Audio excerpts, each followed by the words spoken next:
What's up, chill people? Kamusta po kayong lahat, guys? For today's video, may gusto akong i-share sa inyo. Kasi, dito sa Lebanon, guys, mayroong 4 season. Yung 4 season na yun, yun yung ating topic for today's video. Topic? Hindi, kasi meron akong puno na laging sinisilip sa bintana, guys. At itong 4 season, ito yung laging pumapasok sa isip ko. Kasi yung puno na yun, every time na mag-fall, nalalagas yung mga dahon. So, amaze na amaze ako doon. Kasi, syempre, kalbo. Kalbo siya, guys, as in kalbo. Parang patay na sanga. Halos lahat naman dito ng mga kapula kapag fall or winter, halos lahat patay, walang mga dahon. So na-amaze ako, sabi ko, ang ganda nitong i-content pa. So yun guys, before, meron akong nakuhang video din na before fall. I think it's in the mid of summer and fall. So doon tayo mag-uumpisa, then continuous na. Kasi doon kami nag-stay sa bundok that time, dahil di ba nagkagulo dito. So doon kami nagtago. So syempre nagkaroon talaga ako ng time na mag-video-video at magkaroon ng sunod-sunod na observation sa puno na yun. So yun guys, ito yung gusto kong i-share sa inyo kasi matagal siya sa phone ko. Kailangan na natin maglinis ng phone. Sana ma-enjoy ninyo ang video. Oh my God. I miss this! Na-miss ko itong mag-intro sa harap ng cam. Ngayon na ako medyo fresh na mag-enjoy na nagsasalita dito sa harap. So yun guys, sana ma-enjoy ninyo ang aking i-share sa inyo. It's all about 4 seasons. I-observe ninyo guys yung video. Okay? Kahit music video lang yan. Pero makikita ninyo ang changes. Sana mag-enjoy kayo. At kung hindi pa kayo subscriber, mag-subscribe ka na. At So, this is it guys. Kung napapansin niyo, patay yung mga damo-damo. Kasi, winter. I mean, summer. Kagagaling lang summer. So, if you're going to the fall, I'm falling for you. Yeah. Papuntang fall na siya guys. Papuntang winter. Yeah, yan yung lang ginagawa ko guys. Sinisilip ko siya sa bintana. Every time na may oras akong sisilipin at sisilipin ko talaga yan siya. Ang kapal ng mga bulaklak ng bougainvillea.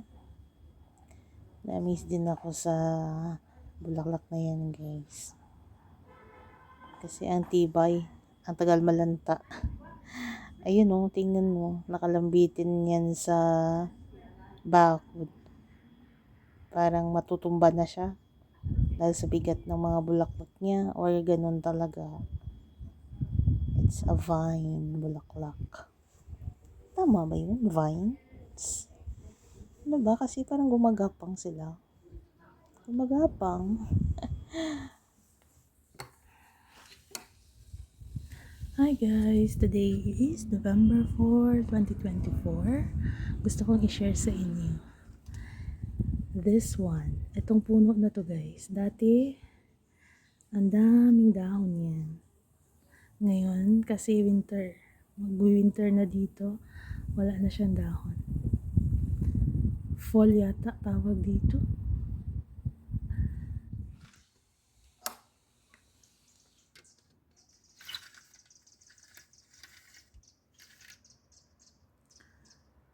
Hi guys! Update tayo sa ating puno mula sa bintana.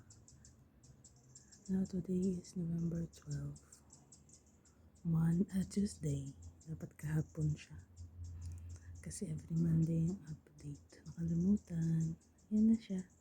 Paubos na yung dahon niya. Ang cute.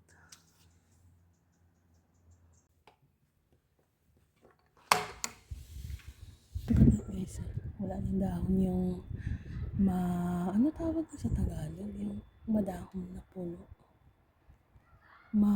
Hindi ko alam, nakalimutan ko. Grabe yung, ano ba nangyayari?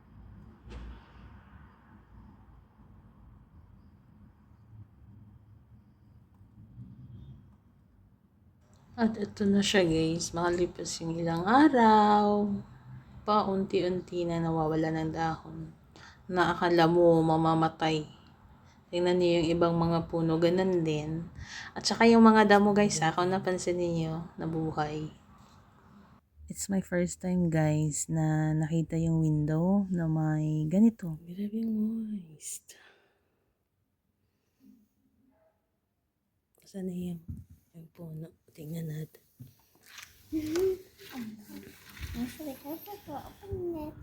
Yeah. Careful, Tommy. Ang ganda ng Beirut. Can I see? Guys, update sa ating puno sa bintana.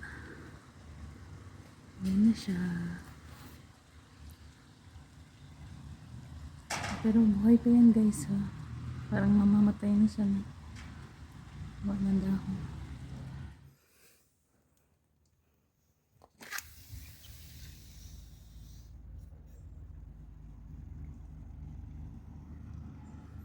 Today is November 28. Ay nako, ang sarap lang sumilip sa bintana na walang takot at pangamba. Peaceful na guys. Tahimik na. See, nakikita niyong Beirut guys. Yun. Ano ba? Ano? Wala na mga dahon. Paubos na siya. Kunti na lang. Mauubos talaga yan siya. Parang patay na siya pero buhay pa yan. Yun lang. Good morning. Oh, wala na naman guys. Nang snow. Yung puno. Wala na yung mga snow dito.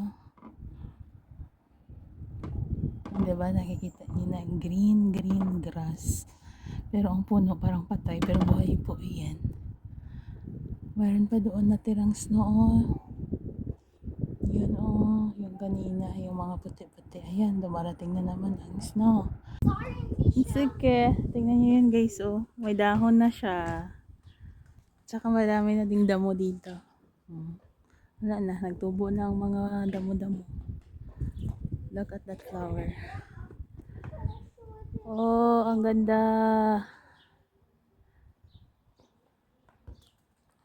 Alam niyo, dito ko lang talaga na-appreciate yung nature, guys.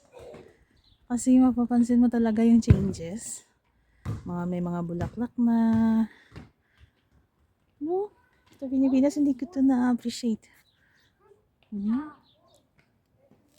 Tapos may mga dahon-dahon. Yun. May mga dahon na din yung mga puno, guys.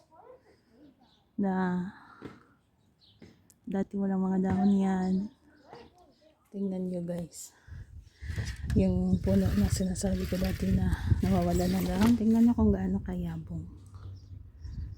Diba? Ganyan siya kayabong tuwing some spring. Yung mga damo. So yun guys, napansin ninyo ang effect ng 4 seasons sa puno na yan. Masaya ako guys at naibahagi ko ito sa inyo. Yes, matagal ko na tong gustong gawin. Thank you for watching.